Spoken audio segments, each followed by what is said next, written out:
दोस्तों, स्वागत है आपका हमारा चैनल द यूनिक वर्ल्ड में। आज हम आपको अकबर बीरबल की बिल्कुल नई मजेदार कहानी सुनाएंगे। कहानी आखिरी तक जरूर सुने और कमेंट में बताएं कैसी लगी। दोस्तों, एक बार आश्विन के महीने में बीरबल बीमार पड़ा, जिस कारण महीनों दरबार में नहीं आया। एक दिन बादशाह को उसे देखने की इच्छा हुई। वह दो कर्मचारियों के साथ उसके मकान पर गया। बीरबल बादशाह को देखकर बड़ा प्रसन्न हुआ और उसका कुम्हिलाया हुआ हृदय कमल कुछ खिल सा गया। ये आपस में बड़ी देर तक वार्तालाप करते रहे। न बीरबल बादशाह को छोड़ना चाहता था और न बादशाह बीरबल को ही। बातचीत में कई घंटों का समय व्यतीत हो गया। इसी बीच बीरबल को पाखाना मालूम हुआ। ऐसी विवशता के कारण वह बादशाह से कुछ देर की मोहलत लेकर बगल की एक कोठरी में पाखाना फिरने गया। इस बीच बादशाह के जी में बीरबल के बुद्धि परीक्षा की बात समाई। उसने ख्याल किया कि बीरबल महीनों से बीमार है, शायद उसकी चतुरता में कुछ कमी पड़ गई हो। जानना चाहिए कि अब यह कितना चतुर रह गया है।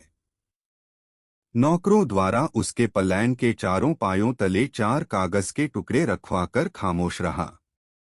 थोड़ी देर बाद बीरबल पाखाने से लौटकर आया और अपनी पलंग पर लेट रहा। बादशाह उसकी परीक्षा के अभिप्राय से इधर उधर की बातें छेड़कर उसे भुलावा देने लगा। बीरबल एक तरफ बादशाह की बातें सुनता जाता था, दूसरी तरफ किसी चीज की खोज में व्यस्त था। वह ऊपर नीचे इस प्रकार से देख रहा था मानो किसी चीज का अनुसंधान कर रहा हो। बादशाह ने उसकी उसक पुसक का कारण पूछा। बीरबल ने कहा, पृथ्वीनाथ, जान पड़ता है कि यहाँ पर कुछ रक्को बदल हो गया है। वे अनजान सा मुंह बनाकर बोले, क्या रक्को बदल हुआ है? बीरबल ने उत्तर दिया, मुझे मालूम होता है कि या तो इस मकान की दीवार कागज भर नीचे को दब गई है व मेरी पलंग एक कागज ऊंची हो गई है। बादशाह ने कहा, हाँ हाँ, अक्सर देखा जाता है कि बीमारी की दशा में निर्बलता के कारण लोगों के दिमाग में तुम्हारे समान ही फितूर था जाता है, परंतु दरअसल में वह बात ठीक नहीं रहती। बीरबल ने उत्तर दिया, पृथ्वीनाथ, ऐसा नहीं हो सकता। मैं बीमार हूं तो मेरी बुद्धि बीमार नहीं है। बादशाह बीरबल की पहले ही सी चतुरता देखकर बड़ा प्रसन्न हुए और उससे असली भेद प्रकट कर दिया। दोस्तों, कहानी कैसी लगी कमेंट में जरूर बताएं।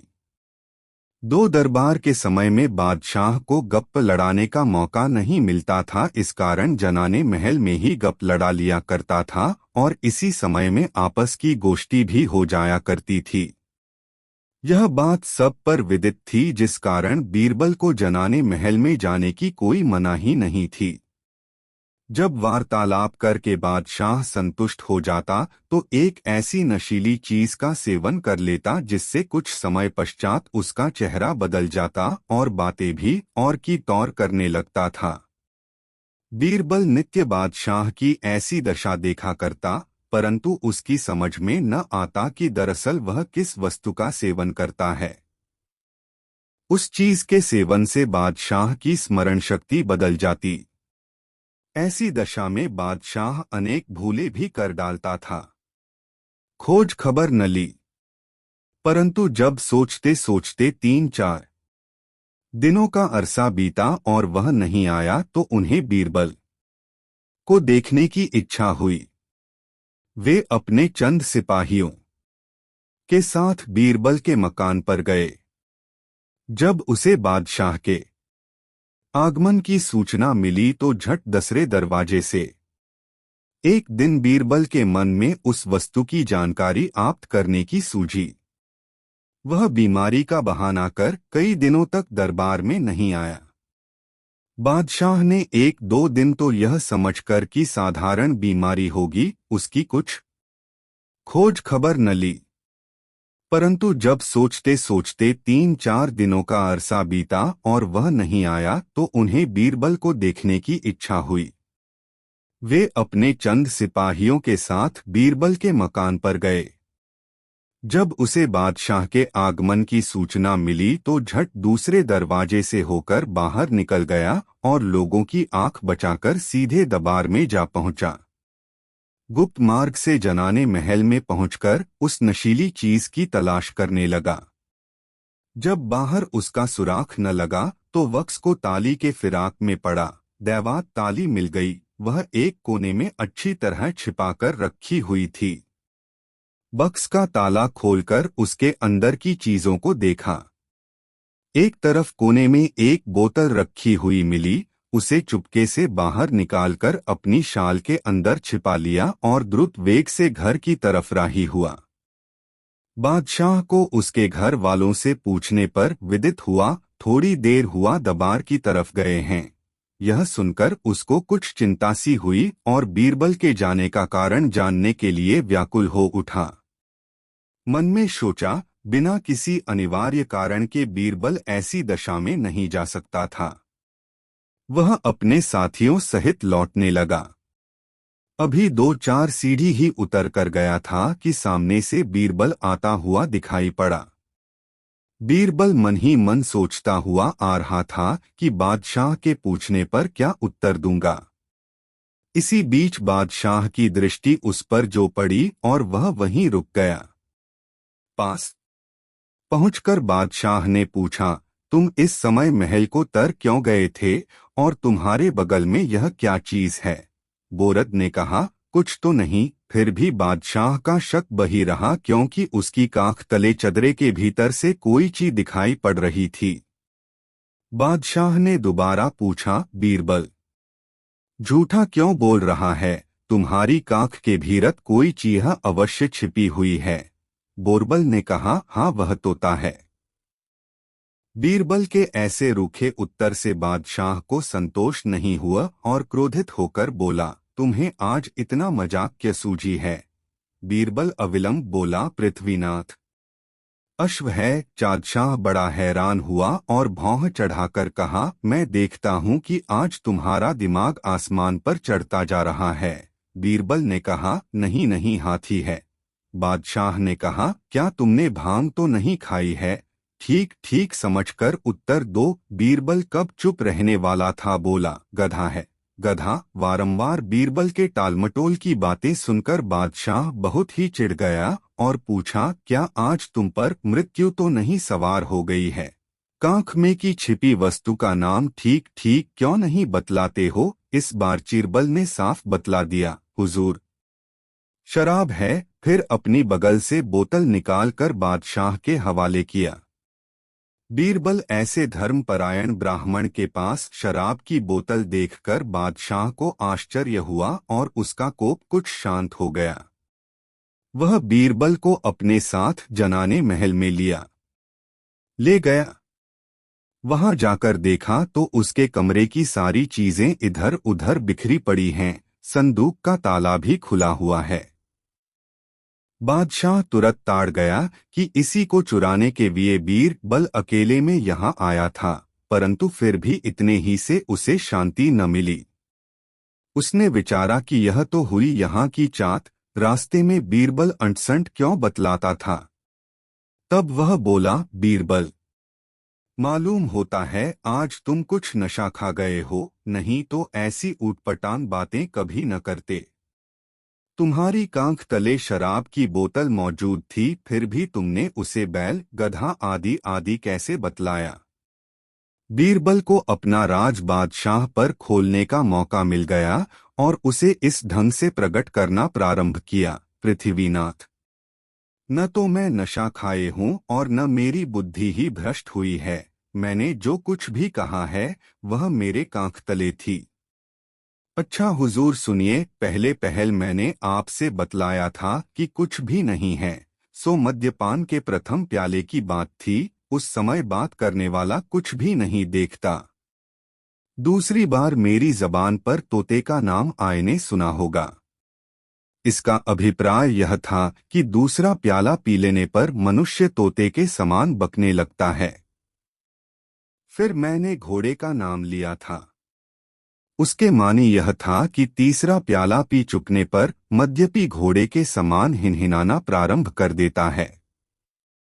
चौथी बार हाथी बतलाया था।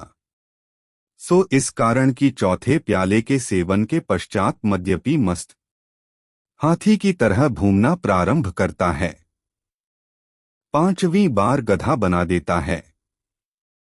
छठवें में मद्यपी नशे में गुप्त हो जाता है, यहाँ तक कि उसको अपने शरीर तक की भी सुधि बुध नहीं रहती। यही कारण था कि अंत में मैंने शराब का नाम लिया था। एक बोतल में केवल 6 प्याला शराब रहती है। प्रत्येक प्याला सेवन के पश्चात मनुष्य की पृथक पृथक दशाएं हो जाती हैं। बादशाह बीरबल की इन बातों को बड़े ध्यान पूर्वक सुन रहा था, कारण कि उसे इस बात का पहले ही से विश्वास था कि बीरबल जो कुछ भी कहे वा करेगा उसके अच्छे के लिए ही। बीरबल का अभिप्राय भी बादशाह का मद्यपान छुड़ाना ही था। उसकी इस शुभकांक्षा से बादशाह बड़ा हर्षित हुआ और उसे उचित पुरस्कार देकर विदा किया। दोस्तों, वीडियो को लाइक जरूर कर दे। 3 दोस्तों दिल्ली नगर में एक बड़े सुप्रतिष्ठित और विद्वान ब्राह्मण रहते थे। उनके श्रेष्ठाचरण से दरबार में उनका बड़ा सम्मान था। पंडित जी का स्वभाव था कि वे बिना समझे बूझे किसी कार्य में हाथ नहीं डालते थे और जिस बात को मुख से एक बार कह देते उसको प्राणपण से पालन करते थे। उनसे उनका भृत्य समुदाय सदा भयभीत रहता। एक दिन ऐसो घटना घटी जब उक्त पंडित जी चौके में बैठकर भोजन कर रहे थे। उनकी थाली में परोसे खाद्य पदार्थ में एक बाल निकला, जिस कारण पंडित जी को बड़ा रंज हुआ और अपनी स्त्री को संबोधित कर बोले, देखो, आज तो मैं तुम्हारी पहलो चूक के कारण तुम्हें क्षमा करता हूँ, परंतु फिर यदि ऐसी असावधानी करोगी, खाद्य पदार्थ में बाल निकलेगा तो तुम्हारे सिर के बाल मूड़ लूंगा। हरी इच्छा भावी बलवाना।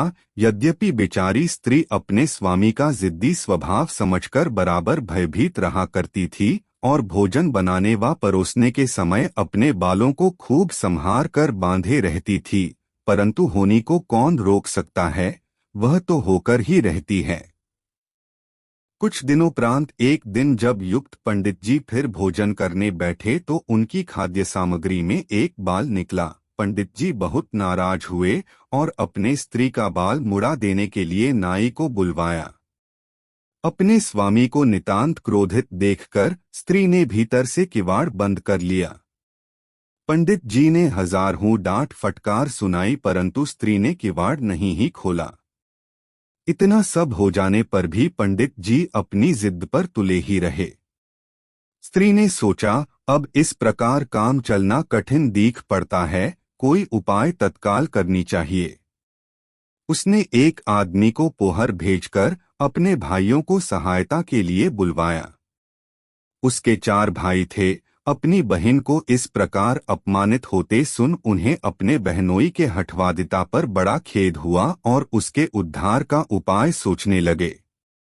इतने में उसके बड़े भाई को बोरबल से पुराना परिचय होने का स्मरण हो आया। वह तत्क्षण बहन के उद्धार का उपाय पूछने के लिए बीरबल के घर पहुंचा।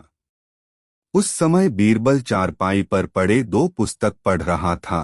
अपने मित्र का संदेशा सुन उसे पास बुलाकर उसका कुशल समाचार पूछा।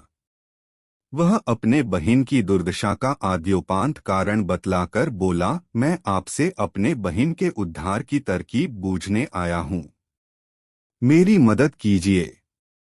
बीरबल बोला, तुम चारों भाई नंगे सिर होकर अपने बहनोई के पास इस ढंग से जाओ मानो कोई मर गया हो, तब तक मैं भी आ पहुँचता हूँ।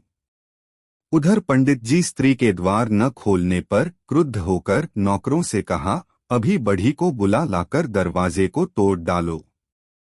इसी बीच वे चारों भी नंगधंग सिर खोले आ पहुँचे। इनके आने के थोड़ी देर पश्चात बीरबल भी शवदाह का सब सामान लिए हुए आया और पंडित जी के पेन द्वार पर टिकठी बांधने लगा।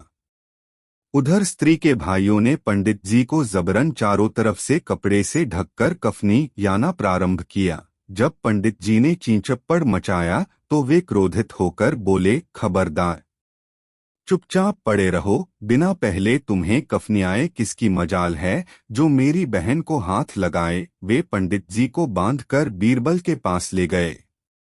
इस नवीन कौतूहल को देखने के लिए वहां पर बादमियों की जमघट सी लग रही थी।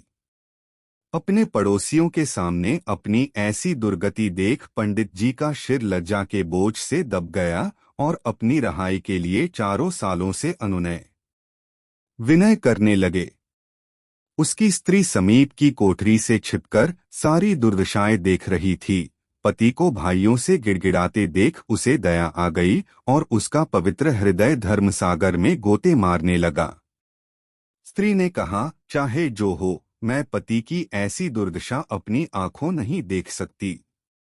वह मेरा देवता है, उसके कोप करने से मेरा सर्वनाश हो जाएगा। पति की हंसी कराकर कुलटाएं भले ही प्रसन्न हो सकती हैं, परंतु पतिपरायणा नहीं।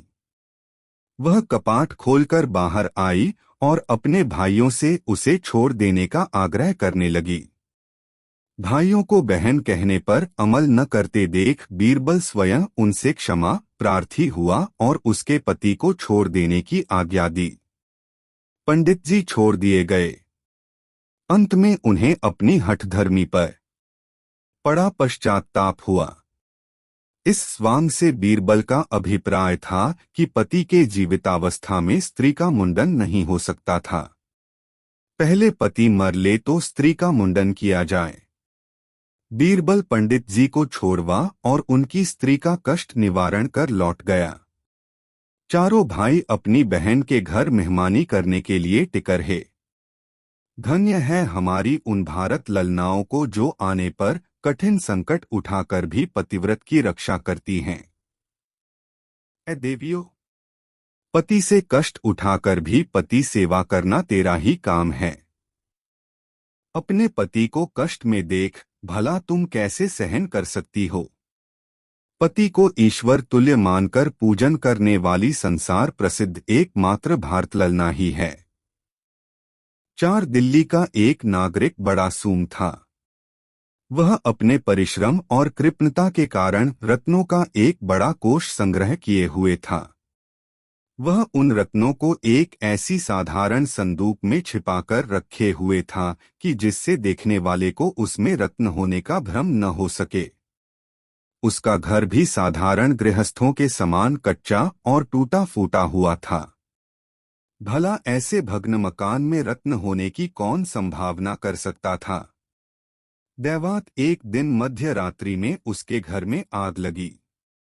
कंजूस उस आग को बुझाने की कोई तरकीब न देखकर कुछ साधारण वस्त्रों को लेकर घर से बाहर निकल आया। ये वस्त्र उसके रोजमर्रा के काम आने वाले थे। घर जलने की चिंता में बेचारा कंजूस छाती पीट पीट कर रुदन करने लगा। उसके रोने का शब्द सुन और आग की लपट देखकर उसके अड़ोस पड़ोस के बहुतेरे आदमी एकत्र हो गए। उन आदमियों में एक लोहार भी था। लोहार ने कंजूस को फटकारते हुए कहा, इस साधारण झोपड़े के लिए तू इतना रुदन क्यों कर रहा है? इसमें तेरा कौन सा बड़ा नुकसान हो जाएगा? सूम बोला, भाई तू झोपड़ा जलता देखता है और मैं अपने रत्नों को जलते देख रहा हूँ, फिर तू कि बता कि क्यों कर न रो। लोहार ने कहा, वह धन कहाँ और किस चीज में रखा हुआ है? तब सूमरा उंगली से बगल की एक कोठरी दिखलाते हुए बोला, उसी कोठरी में एक काठ की पुरानी संदूक रखी हुई है जिसमें 7 लाख के जवाहरात बंद हैं। लोहार ने कहा, यदि मैं उन जवाहरातों को बाहर निकाल लाऊंगा तो अपने मन मानी तुझे दूंगा और बाकी मैं लूंगा। सर्वस जाता देख कंजूस ने उसकी बात मान ली। लोहार अग्नि से बचने की तरकीब जानता था, इसलिए उस जलती हुई आग में साहस कर कूद पड़ा और कोठरी में पहुंचकर उस संदूक को बाहर निकाल लाया। इस प्रकार पिटारी को अपनी बगल में रखकर अग्नि कांड देखने लगा। थोड़ी देर बाद जब अग्नि का वेग घट गया और लोगों के हृदय में शांति आई तो पिटारी का मामला उपस्थित हुआ। जिस वक्त लोहार और कंजूस में ऐसी शर्तें तय पाई थीं, उस समय लोहार ने एक और चालाकी की थी। उस जगह के दो मनुष्यों को अपना गवाह बना लिया था। गवाहों के सामने ही वह पिटारी खोली गई। पिटारी खुलते ही जवाहरातों की चमक बाहर तक फैल गई। जैसे धन देखकर गवारों की दशा होती है, वही दशा लुहार की भी हुई। उस अमूल्य रत्नों की ढेरी को देखकर उसका मन फिर गया। वह का सारा धन तो आप ले लिया और उस खाली को बेचारे कंजूस के हवाले किया। कंजूस लुहार अनीति देखकर बहुत चकराया और गिड़गिड़ा कर उससे कहने लगा, भाई आधा धन मुझे दो और बाकी आधा आप ले लो, इसमें मेरी राजी है। लुहार डांटकर बोला, क्या पहले मेरे तेरे बीच ऐसी शर्तें पक्की नहीं हुई थीं कि मैं तुझे अपनी मनमानी दूंगा? अब ची चप्पड़ क्यों करता है? दोनों में बाता विवाद होते होते संपूर्ण रात्रि व्यतीत हो गई और सूर्योदय का समय आया। सुमड़ा आधा रत्नों को पाने के लिए बहुतेरा प्रयास किया, परंतु लुहार उसकी एक भी सुनने को तैयार नहीं था। सुमड़े ने लाचार होकर बादशाह के पास अर्जी गुजारी। मामला पेचीला देखकर बादशाह ने बीरबल को बुलाया और उनका सारा हाल सुनाकर उसे न्याय करने की आज्ञा दो। बादशाह की आज्ञा सिरोधार्य कर बीरबल ने उन दोनों से अलग अलग बयान लिया और उन बयानों को पृथक पृथक दो कागजों पर लिखकर उस पर उनके हस्ताक्षर कराए।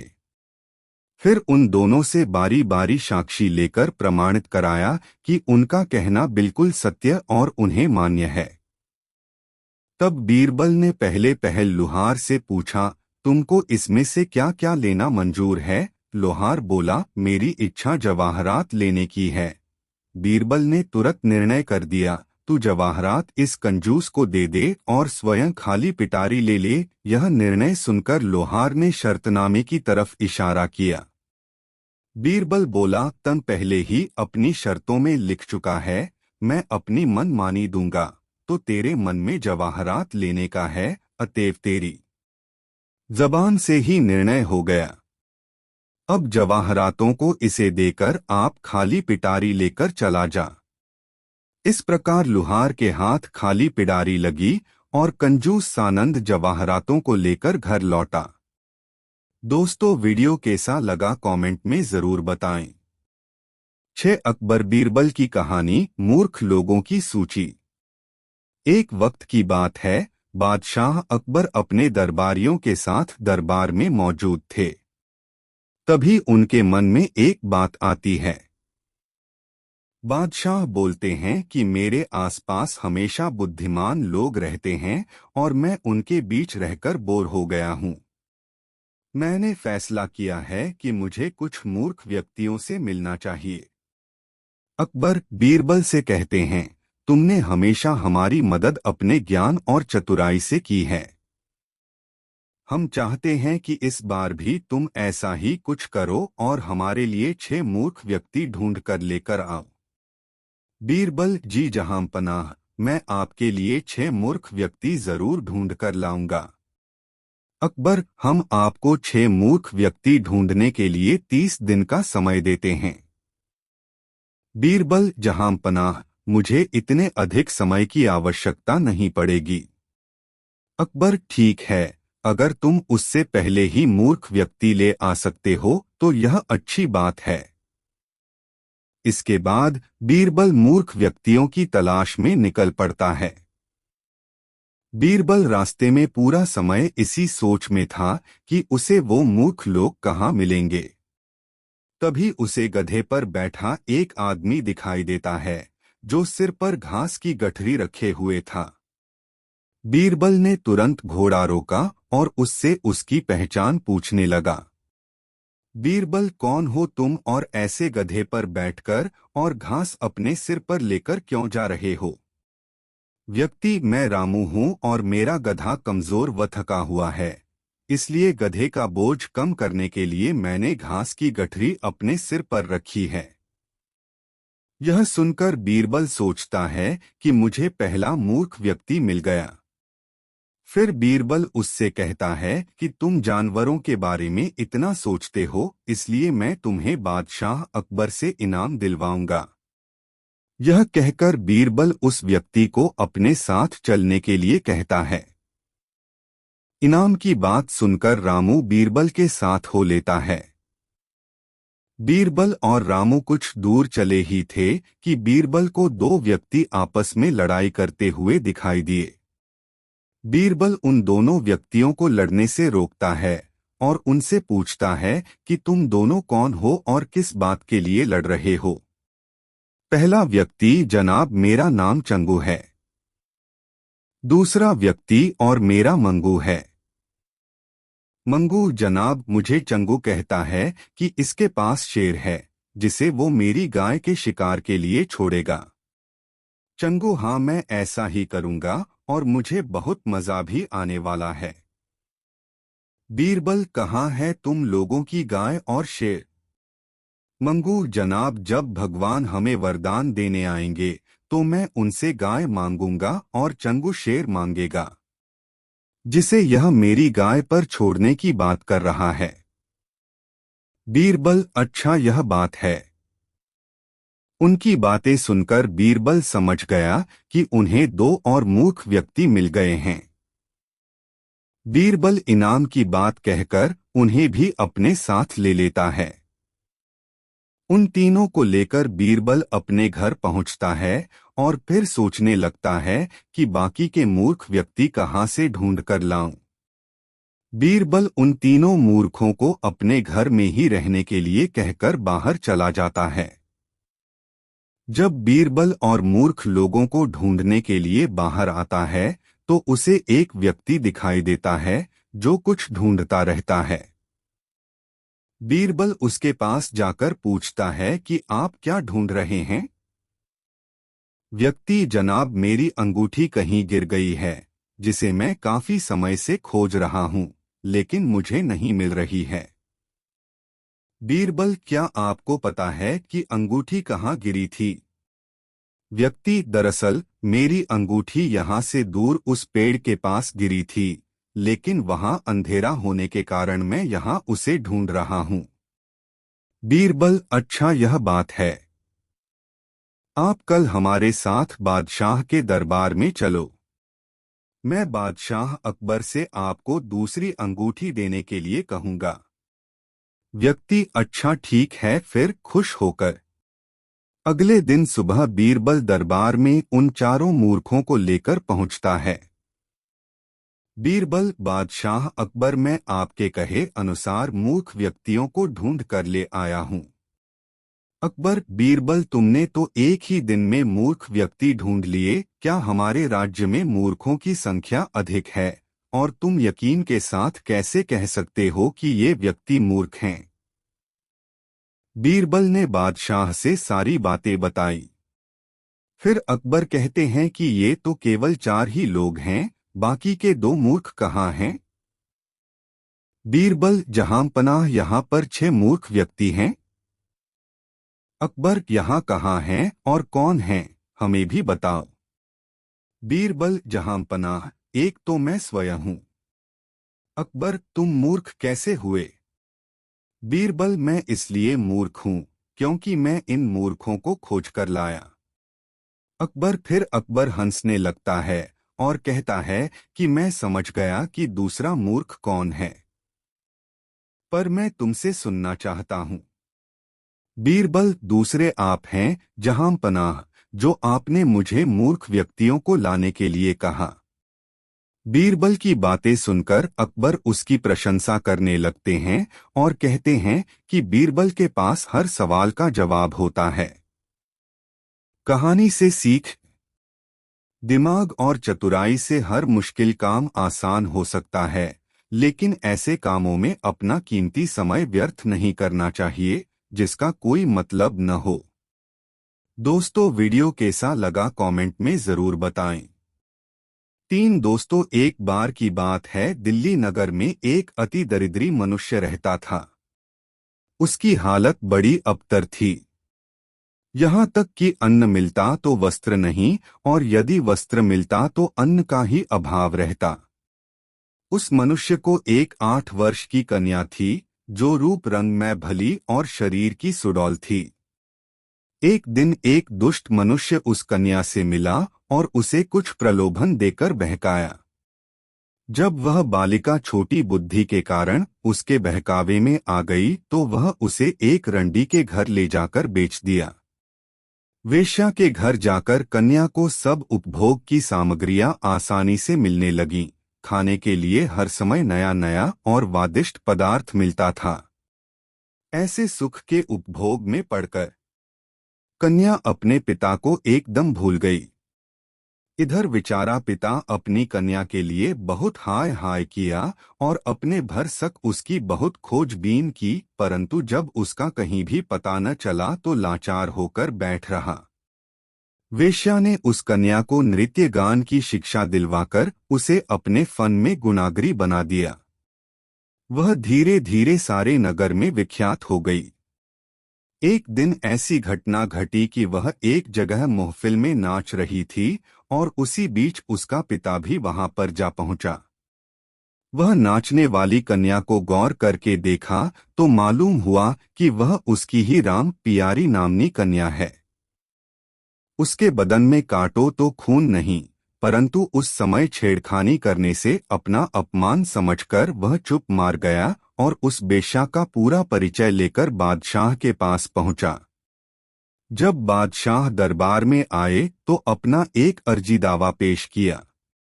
बादशाह उसे पढ़ने के लिए बीरबल को दिया। तब बीरबल उसे पढ़कर बादशाह को सुनाया। बादशाह ने वेश्या को उसकी लड़की के सहित तलब करने की आज्ञा दी। दूसरे दिन वेश्या कन्या के सहित दरबार में उपस्थित हुई। बीरबल बादशाह की अनुमति से निम्नलिखित प्रश्न किया, यह कन्या तुझे कहाँ से प्राप्त हुई है और इसका पिता कौन है? वेश्या तो वेश्या भला वह कत्र की चूकने वाली थी, इनकी पंडिताई सब पर विदित है।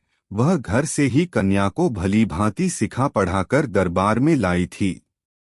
उसने कहा, पृथ्वीनाथ, यह एक फकीर को कन्या है। जब यह बहुत छोटी थी तभी वह फकीर इसे मेरे हाथ बेच गया था। इसकी उम्र उस समय 2-3 वर्ष की थी। भली भांति बातचीत भी करना नहीं जानती थी। मेरे घर रहकर कई वर्षों के बाद अब सयानी हुई है। लालन पालन के अतिरिक्त और बहुत सा व्यय करके मैंने इसे शिक्षिता बनाया है। बीरबल ने उस कन्या से पूछा, क्यों री छोकरी, तू अपने माता पिता को जानती है? तेरा जन्म किस जगह हुआ था? लड़की बोली, ना सरकार, मैं तो अपने माता पिता की सूरत भी नहीं पहचानती। जब से होश संभाले हूँ तब से आज तक बराबर इन्हीं का साथ है और मैं इन्हीं को अपनी माँ जानती हूँ। बीरबल ने वेश्या से पूछा, तू इस लड़की का नाम जानती है? वेश्या बोली, हाँ, मैं इसको काशी के नाम से पुकारती हूँ। बीरबल ने कहा, अच्छा, अब आज तुम अपने घर जाओ, कल दरबार के समय फिर उपस्थित होना। दूसरे दिन बीरबल ने उससे पहले ही लड़की के पिता को तलब किया और उससे पूछा, क्या तुम अपने लड़की का असली नाम बतला सकते हो? पिता बोला, हाँ सरकार, मैं उसे सुभद्रा नाम से पुकारता हूँ। यह हमारे अड़ोस पड़ोस के सभी लोग जानते हैं, आप उनसे भी पूछ सकते हैं। बीरबल को उनके नाम के संबंध में और पूछताछ करने की आवश्यकता नहीं जान पड़ी, इसलिए उसे वहीं तक रखा। इधर वेश्या भी समय पर उपस्थित हुई। इस मामले की बड़ी शोहरत हो गई थी, इसलिए दोनों तरफ से बहुतेरे लोग फैसला सुनने के लिए आए। बीरबल ने चुपके से एक सिपाही को आज्ञा दी कि इस भीड़ में घुसकर सुभद्रा सुभद्रा कई बार पुकारा। जो कोई नाम को सुनकर कुछ भी संकुचित हो उसे पकड़कर मेरे पास हाजिर करो। सिपाही ने चिल्लाकर सुभद्रा को पुकारा। उसके पुकारते ही सब लोग सन्न हो गए, परंतु वह कन्या चुपके से खड़ी होकर इधर उधर देखने लगी। सिपाही बीरबल की आज्ञानुसार उसका हाथ पकड़ लिया और उसे उसके पास ले आया। वेश्या भी लड़की के साथ हो ली। बीरबल ने कन्या से पूछा, क्यों री? तेरा नाम तो काशी है न, फिर तू सुभद्रा के नाम से क्यों खड़ी हो गई? लड़की ने उत्तर दिया, सरकार, मेरे पिता मुझे सुभद्रा के नाम से ही पुकारते थे। अतएव सुभद्रा नाम के सुनते ही मेरे कान खड़े हो गए। बीरबल ने कहा, अभी तू कल अपने बयान में कह चुकी है कि मैं अपने पिता को नहीं जानती और आज इस प्रकार कहती है। वह लड़की चक्कर में आ गई और डरवश थरथर कांपने लगी। वेश्या बीच बीच में अपने वचन की पुष्टि के लिए बोलना चाहती थी, परंतु बीरबल ने उसको डांटकर रोक दिया। वे बोले, तू झूठी साबित हो चुको है क्योंकि तेरे बयानों में अंतर पड़ रहा है। मैं इस मिथ्या के बदले तुझे अभी दंड देता हूं। यह कहकर बीरबल ने एक कर्मचारी से कुछ सांकेतिक भाषण किया। कर्मचारी आज्ञा पाते ही एक कोड़ा हाथ में लेकर सामने आया। उसे देखकर वेश्या डर गई और तुरंत अपना कसूर गर्दान लिया। वह बोलो, पृथ्वीनाथ, मैं इस कन्या को आज से 3-4 वर्ष पहले एक आदमी से खरीदा था। वह आदमी मुझे झांसा पट्टी पढ़ा, इसके बदले में काफी धन हड़प ले गया है। आप मेरे अपराधों को क्षमा करें। लड़की का पिता बीरबल के इशारे से अपनी कन्या के पास खड़ा हो गया। बीरबल ने उस लड़की से पूछा, क्या तू इस आदमी को पहचानती है? क्या इसकी शक्ल तेरे पिता से मिलती है? लड़की को डर उत्पन्न हो गया। उसने सोचा कि अगर झूठ बोलती हूं तो बोरबल बीच सभा में कोड़े लगवावेगे, अतएव सच बोलना ही अच्छा है। उसने कहा, हाँ हाँ, यही मेरे जन्मदाता पिता हैं। इतना कहकर वह अपने पिता के चरणों पर गिर पड़ी। पिता ने उसे उठाकर छाती से लगा लिया। बीरबल ने कहा, वेश्या, अब तेरे पास और कोई सफाई देने की बात नहीं रही। तू एक साथ ही 3 अपराधाधार में गिरफ्तार हुई है। पहला अपराध अवोध कन्या के फुसलाने का, दूसरा दास व्यवसाय को तरक्की देने का और तीसरा धोखा देने का है। इसलिए तुमको 7 वर्ष की सजा दी जाती है। वह सिपाहियों द्वारा तत्क्षण कैद कर ली गई और वे उसे लेकर कारागृह का मार्ग लिए।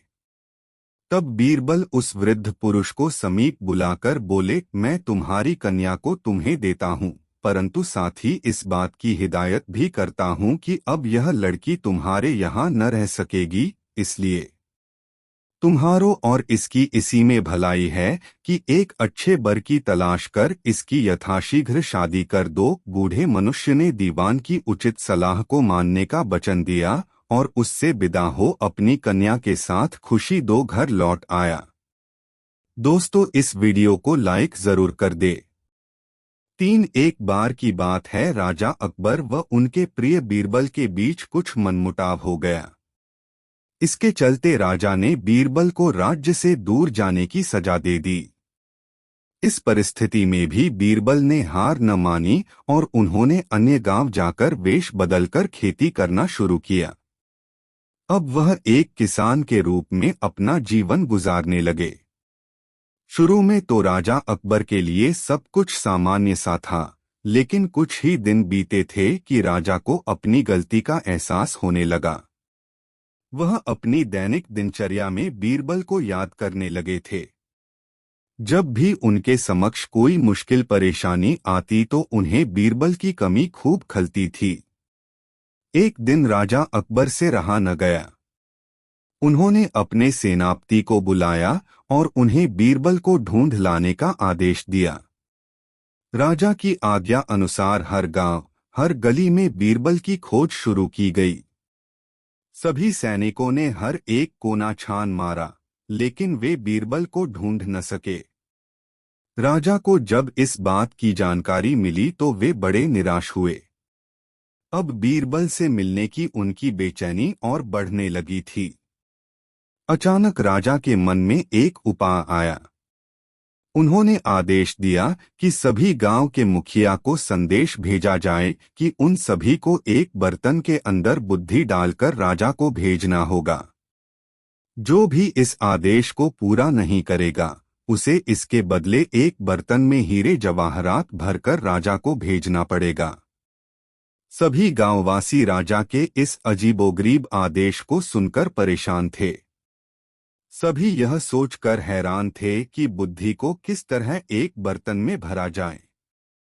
बुद्धि तो सभी के पास उपलब्ध थी, लेकिन उसे किस तरह एक बर्तन में डालना है, यह सोचकर सभी परेशानी में थे। ऐसा न कर पाने की अवस्था में उन्हें उसी बर्तन को कीमती हीरे जवरों से भरना था, जो कि इससे भी बड़ी समस्या थी। वहीं जिस गांव में बीरबल एक सामान्य किसान का वेश बनाकर रह रहे थे, वहां भी राजा का यह आदेश चर्चा का विषय बना हुआ था। गांव के सभी बड़े बुजुर्ग निराश होकर बैठे हुए थे कि वहां बीरबल आए और उन्होंने कहा कि वह इस समस्या का समाधान निकाल सकते हैं। पहले तो किसी को भी इस बात का यकीन नहीं हुआ, लेकिन उनके पास बीरबल पर विश्वास करने के अलावा और कोई रास्ता नहीं था। इसलिए इस काम की बागडोर बीरबल को सौंपी गई। उस वक्त गांव में तरबूज की फसल उगाने का समय था। बीरबल ने तरबूज के पौधे की एक बेल को एक बर्तन में डाला।